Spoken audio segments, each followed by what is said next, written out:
Hola, hola, ¿cómo se encuentran? Buenas tardes, espero que muy bien. Yo aquí disfrutando un poco de la naturaleza, bueno, aquí en casa, aprovechando que el clima está más o menos agradable y no está lloviendo. Bueno, vamos a tener un poco de ruido de fondo, pero eso no va a impedir que podamos hablar de este muy interesante tema que justamente con motivo de pues este 26 de junio que acaba de pasar, que conmemoramos justamente el día de la esclerodermia, esclerosis sistémica, pues vamos a resolver varias de las inquietudes que pueden estar pues justo eh, alrededor de dicho tema. Primero me gustaría iniciar con el fenómeno de Raynaud y las implicaciones que puede tener. Algo que es muy importante es el fenómeno de Raynaud es propiamente la aparición de blanqueamiento en las puntas de los dedos habitualmente, que se sigue después de un tono azulado, que es, pues eso se debe a la desoxigenación de la sangre, después de que se ha interrumpido el flujo sanguíneo, por eso es que se ponen blancos, pero blancos, blancos realmente como cuando, vaya, deja de haber flujo sanguíneo. Y después de este tono azulado viene una hiperemia reactiva, es decir, los vasos sanguíneos vuelven a abrirse y entonces se produce un enrojecimiento que pues en algunos pacientes puede acompañarse de una sensación de malestar, tal como puede ser un dolor como quemante, como puntiagudo, como punzante, vaya, pues en algunos otros incluso pueden generarse calambres o disestesias, que son estas sensaciones de hormiguillas como cuando nos quedamos dormidos o recargados mucho tiempo sobre alguna de nuestras extremidades, y justamente pues eso se debe a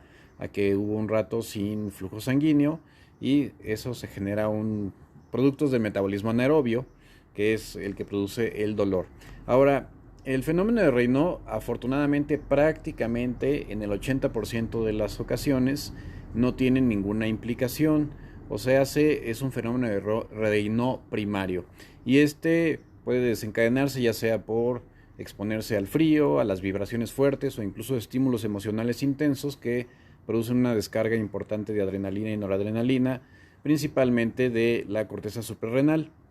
Y bueno, esto quiere decir que muchas personas normales, sin ninguna enfermedad, ni con el riesgo de desarrollar alguna enfermedad, van a tener fenómeno de Raynaud. Y como les digo, principalmente va a afectar a las manos, pero también puede presentarse más rara vez en la nariz, en las orejas y en los pies. O sea, en conclusión, prácticamente va a afectar las zonas más distales de nuestro cuerpo que pues más fácilmente se van a afectar justamente por pues eso, los cambios locales debidos especialmente o mayoritariamente a cambios en la temperatura. Ahora, un 20% de pacientes que tienen fenómeno de Raynaud se van a clasificar como un fenómeno de Raynaud secundario, o sea, sé que hay una causa de fondo que puede estar involucrado en el desarrollo de esta enfermedad. No siempre son enfermedades autoinmunes, pero habitualmente lo son y la gran mayoría de las veces se debe a una esclerosis sistémica. Entonces, ¿qué es lo importante? Cuando alguien, y justo por eso es tan importante esta charla, que es precisamente para enfatizar la importancia de una detección temprana, cuando alguna persona, habitualmente una mujer joven, presenta un fenómeno de Raynaud que ha durado o que es cada vez más frecuente o más extenso en su duración, es fundamental que si este fenómeno de Raynaud sobre todo se acompaña ya de molestias muy importantes en el lugar donde se presenta posterior al mismo, o sea, por ejemplo, un dolor intenso como quemante en las puntas de los dedos y sobre todo si llegan a ulcerarse, eso es un dato fundamental y de gran trascendencia, entonces incluso aunque no llegue a suceder esta situación, estas pacientes, que les digo habitualmente son mujeres, pero pues son hombres, tienen que sí o sí irse a evaluar por alguien experto que sepa hacer capilaroscopias. Y bueno, las capilaroscopias, usualmente los reumatólogos que tenemos preparación en eso, las hacemos. Es un procedimiento totalmente inocuo, es muy económico, muy sencillo y lo que se hace es ver justamente el lecho de la uña, aquí, esta partecita. Y entonces, en ese lecho de la uña nos puede dar muchísima información. Si nosotros encontramos anomalías de los capilares, entonces podemos incluso discriminar hacia dónde va a derivarse este problema. la gran mayoría de las veces puede encontrarse, sobre todo si es un paciente que se detecta cuando únicamente ha empezado solo el fenómeno de Raynaud, puede encontrarse lo que se llama una fase temprana de la esclerosis sistémica, aunque también hay otras enfermedades como las miopatías inflamatorias, específicamente dermatomiositis o polimiositis, que pueden tener cambios capilaroscópicos, pero no son las únicas. Como les digo, hay otras enfermedades como por ejemplo la policitemia vera o incluso algunos cánceres que pueden llegar a generar una cantidad importante de sustancias vasoactivas, producir un fenómeno de Raynaud secundario, aunque eso es de hecho bastante infrecuente. Y no hay que perder de vista que si el fenómeno de Raynaud se presenta en una sola mano, entonces eso prácticamente nunca es una enfermedad reumática y ni tampoco una neoplásica, sino usualmente se debe a un tema de traumático crónico, como son las personas que operan martillos neumáticos, o sea, vaya, estas como especie de aplanadoras mecánicas que usan para aplanar el piso, sobre todo los albañiles. Entonces son personas que pueden llegar a tener esto, o quien tiene un síndrome de túnel del carpo muy importante, también puede llegar a presentar un fenómeno de Raynaud, así como una gran cantidad de enfermedades que afectan las células sanguíneas y sobre todo son competencia del hematólogo. Pero esas son en realidad muy, muy infrecuentes. Por lo tanto, si hay un fenómeno de Raynaud que por su sintomatología intensa sugiere ser secundario, es fundamental que vayan a valorarse por un reumatólogo, porque puede iniciarse una fase muy temprana de una esclerosis sistémica. Y lo que es ventajoso aquí es que el fenómeno de Raynaud puede presentarse o puede preceder incluso 2 años antes a la aparición de esta enfermedad, que, pues como su nombre lo dice, se caracteriza por la formación o más bien el engrosamiento, y más que engrosamiento, el endurecimiento de tejidos, especialmente la piel. Entonces, ya habiendo comprendido este detalle y sabiendo la importancia que hay de justo catalogar a los pacientes de forma temprana, y tan importante es que los nuevos criterios clínicos de clasificación de la esclerosis sistémica, pues eso toman como base los cambios capilaroscópicos. Ahora, no hay que confundir, de que es la otra parte de la charla, no hay que confundir esclerosis sistémica con esclerosis múltiple. Son enfermedades muy diferentes, no tienen nada que ver la una con la otra, ni tampoco esclerosis lateral amiotrófica. La esclerosis múltiple y la esclerosis lateral amiotrófica son enfermedades neurodegenerativas y, aunque la base es la misma, digamos, la etimología no tiene nada que ver y no voy a hablar de ellas en este momento. Tampoco hay que confundirlo con aterosclerosis. La aterosclerosis es el engrosamiento, endurecimiento de las paredes de los vasos sanguíneos, y esta, puede deberse de hecho sí a una enfermedad autoinmune, incluyendo justamente la esclerosis sistémica, pero la mayoría de las veces sucede más en pacientes que son,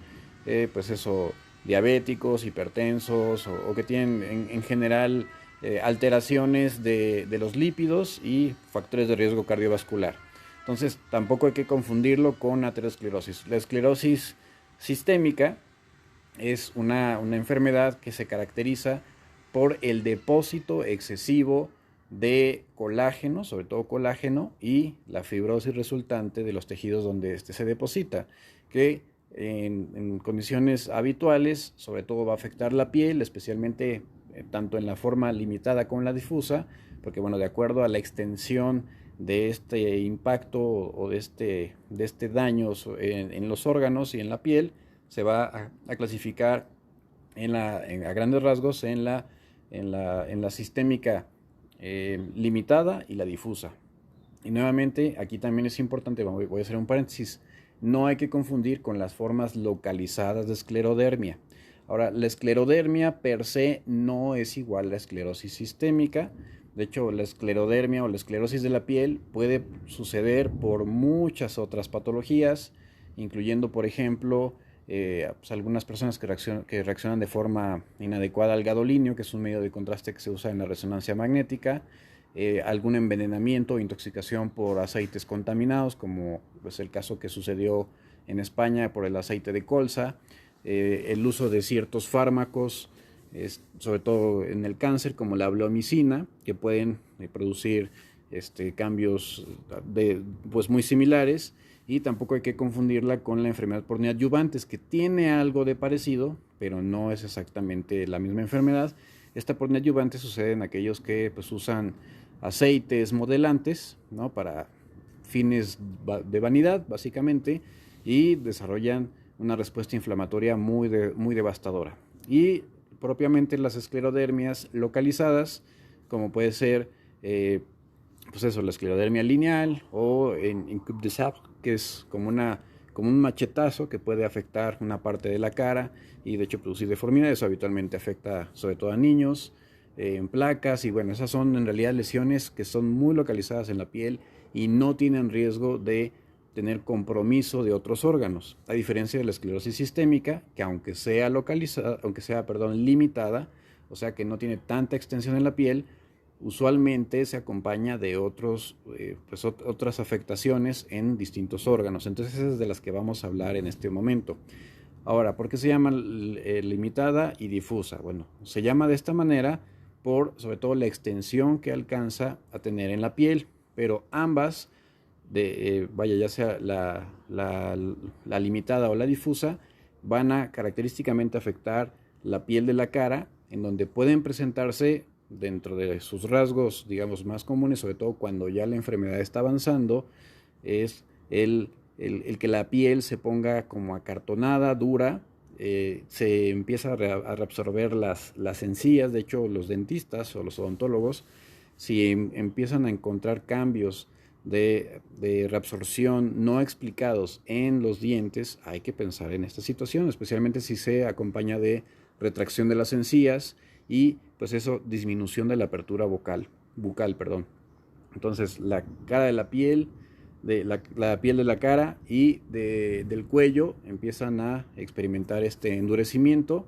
y puede haber además agregado telangiectasias, que son estas arañitas vasculares, como las venitas que se ven cuando hay insuficiencia venosa en los pies, algo así, pero rojitas, porque en realidad son con sangre arterial. Y estas arañitas vasculares, típicamente cuando se comprimen con algo transparente como un portaobjetos, se blanquean y al soltarse vuelven a rellenarse de sangre. Entonces estas son algunos de los cambios. También puede haber alteraciones del pigmento, que no hay que confundir con el vitiligo, porque se pueden parecer hasta cierto punto. Habitualmente se produce una incontinencia de pigmento que respeta las zonas donde están los folículos, o sea, la piel de los folículos, de donde salen los cabellos o el pelo, así como pues, en los antebrazos, etcétera, suelen estar respetados en esa zona del pigmento, de tal manera que genera una apariencia que se le llama en sal y pimienta. O sea, que es como manchadito, y usualmente si empieza a presentarse en esta zona pues, donde comienza el cabello, la implantación del cabello, y en los antebrazos, así como en la V del escote o en la espalda. Entonces eso puede sugerir que el paciente está experimentando ya un avance de su enfermedad. Y lo que la diferencia entre una limitada y difusa es la distancia o hasta dónde se encuentra el engrosamiento y endurecimiento de la piel con base a las articulaciones de los nudillos y del codo. Entonces, bueno, eso para fines prácticos no vamos a profundizar, porque eso es competencia del dermatólogo, que debe siempre referir al reumatólogo, por supuesto. Y bueno, si es el reumatólogo el que lo inicia, pues es el que hace la protocolización. Sino más bien vamos a hablar de las cosas que pueden implicar la esclerosis sistémica, ya sea la limitada y la difusa. Bueno, ambas pueden de hecho acompañarse de pues alteraciones gastrointestinales. Lo más frecuente es que afecte el esófago, produciendo de hecho una modificación de la movilidad, debido justamente también a pues esta fibrosis o engrosamiento, que especialmente sucede en el tercio distal del esófago, o sea en la parte de abajo, que pues hace que el paciente experimente con frecuencia reflujo y pues problemas al tragar los alimentos. Ya cuando la esclerodermia es más avanzada, puede de hecho haber una gran dificultad para tragar, pero justo cuando el alimento está por llegar al estómago. Entonces es lo que se llama como una disfagia terminal. Y lo que es aquí problemático es que hay pacientes que pueden desarrollar nada más un escleroesófago, o sea, haber afectación del tracto digestivo sin que en la piel haya manifestaciones, pero muchas veces si se revisa fueron pacientes que estuvieron con fenómeno de Raynaud que pues nunca se le dio mayor importancia. Entonces por eso el fenómeno de Raynaud tiene tanta trascendencia cuando se acompaña de síntomas locales. Y así como se afecta el esófago, puede afectarse el estómago, donde así como crecen arañitas vasculares en la cara y en otras partes del cuerpo, incluyendo los dedos también, pues en el estómago hay una dilatación de los vasos sanguíneos, presentándose de hecho una ectasia, o sea, un crecimiento exagerado, y produciendo un estómago que se llama ensandía, y esto puede pues, generar obviamente problemas en la digestión, en la movilidad, en el intestino delgado también puede haber crecimiento, incluso puede haber formación de divertículos de boca ancha que pueden favorecer el desarrollo de problemas como malabsorción o incluso un síndrome de asa ciega, que es cuando hay un exceso de crecimiento de bacterias en la zona y pues producir dolor, diarreas alternando con estreñimiento, e inclusive suboclusión intestinal, que es como si tal cual el intestino pues dejara de funcionar y de pasar el bolo de comida. Y bueno, esos son como los más habituales que se llegan a afectar. Otra cosa importante que puede diferenciar un poquito a las limitadas de las difusas es que las limitadas son más propensas, sobre todo los que tienen anticentrómero, a desarrollar un tipo de complicación en los vasos sanguíneos, porque como ven es una enfermedad que principalmente afecta a vasos sanguíneos en los pulmones. Entonces la hipertensión arterial pulmonar es algo que siempre debe tomarse en cuenta. Entonces, si hay una paciente o un paciente que teniendo ya el diagnóstico de esclerosis sistémica empieza con falta de aire, especialmente con actividades que anteriormente podía realizar, y que esta falta de aire es cada vez más intensa, y si en algún punto del camino alguien le dice, oye, tienes un soplo, y vaya, sobre todo esta falta de aire, el soplo, la sensación de desvanecimiento, pues puede haber fatiga, puede incluso, digo, ya cuando la situación es más avanzada, los pies empiezan a hincharse o incluso se engurgita la vena yugular. Entonces, bueno, antes de que eso suceda, siempre todo paciente con la esclerosis sistémica, especialmente la limitada, es importante tomar en cuenta una evaluación del corazón por el posible desarrollo de hipertensión arterial pulmonar, especialmente les digo en las limitadas. En las difusas, habitualmente el problema es el desarrollo de una enfermedad pulmonar intersticial, que esto puede acontecer de forma sintomática hasta en un 40% de pacientes. Las prevalencias varían según obviamente los centros y pues, los lugares de referencia, pero en promedio es un 34%. Y en las esclerosis sistémicas limitadas no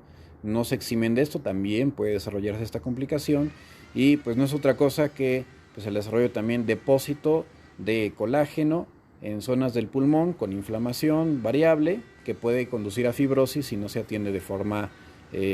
agresiva y pues tan pronta como se detecta. E igualmente pues los síntomas pueden caracterizarse por la falta de aire,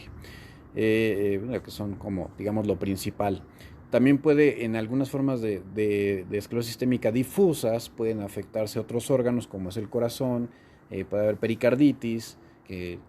si no se trata igual llega a hacerse una pericarditis constrictiva, que es pues eso, hay que prácticamente quitar el pericardio para evitar que se produzca una insuficiencia cardíaca pues por tamponade restrictivo, que es eso que se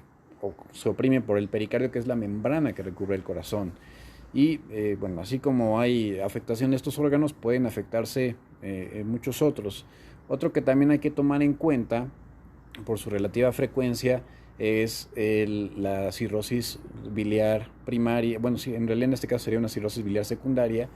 pero es eso, una enfermedad también autoinmune del hígado, que especialmente es más propenso a que suceda en los pacientes con esclerosis sistémica. Entonces, si alguien empieza a tener pues malestar en el cuadrante superior derecho, vaya en esta zona donde está nuestro hígado, la parte derecha, empieza a experimentar malestar, diarreitas, pues muchos gases y comezón muy intensa en el cuerpo, y más si se empieza a poner amarillito o amarillita, pues esto es sugerente de que puede estarse desarrollando una cirrosis biliar primaria. Entonces por eso también es importante que esta enfermedad sea evaluada pues por un reumatólogo que pues idealmente tenga también una expertise en este tipo de enfermedades para estar vigilando estas complicaciones. Y bueno, en realidad la gran mayoría de las afectaciones de la esclerosis sistémica son vasculares, pero algo que también hay que tomar en cuenta es que la esclerosis sistémica puede venir combinada con lupus y no es igual esto a una enfermedad mixta de tejido conectivo. La enfermedad mixta de tejido conectivo tiene criterios clínicos muy específicos, sino un síndrome de superposición, y de hecho también la esclerosis sistémica no es raro que se superponga a las miositis, a las miopatías inflamatorias. De hecho, sobre todo las que forman las que forman el grupo de este raro síndrome llamado antisintetasa, en donde lo característico es que nada más haya es esclerodactilia o manos de mecánico, ¿sí? Así como los mecánicos que han llegado a ver cómo se les agrietan y se les ponen así muy feitas, descamadas, engrosadas y sangrantes. Bueno, en alguien que no es mecánico y que tiene unas manos así, sin ninguna explicación, todas agrietadas, duras y sobre todo en los lados, hay que pensar en una antisintetasa, sobre todo si se acompaña de tos que es seca, falta de aire y bueno, algunos otros síntomas que sugieren compromiso pulmonar. Pero en algo también importante con con la esclerosis sistémica es que bueno, el riesgo de desarrollar cáncer, especialmente ya cuando es avanzada y sobre todo en lengua, esófago y en pulmón, es especialmente importante en pacientes que llevan muchos años de esta enfermedad y pues se desarrolla sobre todo reflujo gastroesofágico, que es un factor de riesgo importante, y bueno, obviamente además el consumo de alcohol. Y bueno, estas son, digamos, que las características clínicas como más sobresalientes de esta patología. No son las únicas, por supuesto, pero son las que más se debe tomar en consideración. Anteriormente había preocupación por algo que se llamaba crisis renal, que por supuesto todavía puede suceder, especialmente en los pacientes que tienen un fenómeno de Raynaud muy intenso. Este es un dato que puede acompañarse de y pues eso también hay que estar vigilando la función renal, aunque hoy en día ya es bastante infrecuente y existen muchos fármacos que pueden pues contrarrestarla. Cosas también por ahí que pueden llegarse a suceder, sobre todo en las formas limitadas, es la calcinosis, que es la precipitación de calcio en zonas de la piel, usualmente zonas extensoras como los codos, o puede ser también en las zonas en donde hay tendones extensores y donde se producen golpes o traumatismos frecuentes. Ahí puede producirse eso, un endurecimiento de la piel, y en algunos pacientes se puede ulcerar y se puede infectar, y por eso hay que tomar también especial atención y precaución por esto, aunque esta suele ser más algo estético que propiamente algo preocupante. Y lo que sí, pues cuando hay enfermedad vascular distal hay que tratarla de forma agresiva, porque los pacientes que no se tratan correctamente pueden incluso sufrir autoamputación por la pérdida completa del flujo sanguíneo en los dedos de las manos o de los pies. Ahora, ¿qué tan frecuente es? Afortunadamente es una enfermedad sumamente infrecuente,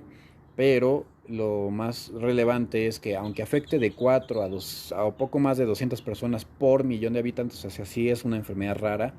lo más trascendente es que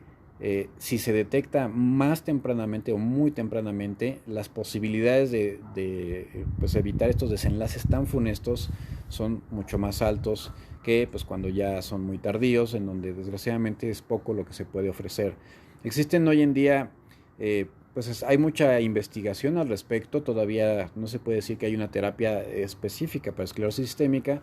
pero sí para tratar muchas de sus complicaciones, y depende también mucho la fase en la que se encuentren y de qué complicaciones estemos hablando. Así que por eso estos pacientes necesitan un manejo multidisciplinario, donde el reumatólogo, pues eso es la piedra angular que dirige la terapia, pero muchas veces pues debe haber involucrado un dermatólogo, un gastroenterólogo indudablemente, pues si es el caso un nefrólogo, y Eh, bueno, vaya, dependiendo las manifestaciones, por supuesto un cardiólogo, pero de preferencia un cardioneumólogo, que son los que mejor conocen el funcionamiento de pues digamos, toda la dinámica pulmonar y eso, especialmente en pacientes que ya llevan tiempo de evolución o que han tenido un Raynaud muy intenso. Entonces, bueno, es una enfermedad eso que debe atenderse de forma multidisciplinaria, agresiva, muy bien enfocada y pues eso, con metas bien dirigidas. Pero lo más importante, la detección oportuna. Y nuevamente poner énfasis en que si ustedes tienen una enfermedad como lupus o como polimiositis, dermatomiositis, en algunos pacientes puede haber esta superposición con la enfermedad, con la esclerodermia o esclerosis sistémica. Y que bueno, también en algunos casos puede llegar a acompañarse de otros síndromes, sobre todo de atrapamiento, como el síndrome de túnel del carpo, debido pues justo a la fibrosis de los tejidos. Entonces, lo que quiero aterrizar aquí con esto es que, primero, un fenómeno de Raynaud prácticamente en la inmensa mayoría de las personas no va a implicar nada. Pero si el fenómeno de Raynaud tiene síntomas al final del mismo, que son muy aparatosos, muy intensos, siempre hay que investigar con una simple capilaroscopia, que eso, pues bueno, cualquier reumatólogo entrenado puede hacerla, incluso hay dermatólogos que la pueden hacer perfectamente,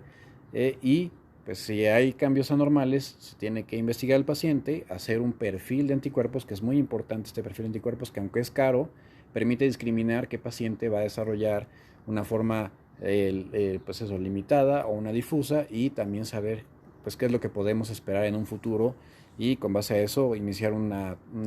ruta terapéutica. Y pues eso, entre más temprano se atienda es mucho mejor. Ahora, finalmente, ¿qué es lo que produce la esclerosis sistémica? Pues al igual que las enfermedades autoinmunes, es una enfermedad multifactorial, no es una sola cosa la que está involucrada, pero aquí les voy a meter un súper calambre, porque una de las cosas que se han implicado y cada vez hay más evidencia al respecto es el microquimerismo. Para aquellas personas que les encanta la terapia con células madre, pues ¿qué creen? El microquimerismo es justamente un fenómeno secundario a la invasión por células madre, en donde se ha visto que de hecho sucede más en mujeres que ya han sido mamás, que pues eso, células del bebito, se forma una incompatibilidad pues eso, una incompatibilidad de los tejidos, y estas células del bebito después de muchos años pueden producir pues estos cambios inflamatorios y después fibrosantes con el paso del tiempo. No es lo único, en realidad obviamente está involucrada la genética y pues el desarrollo de muchas alteraciones, perturbaciones. También se han involucrado algunas toxinas como por ejemplo el sílice, el, el, eh, los acrílicos,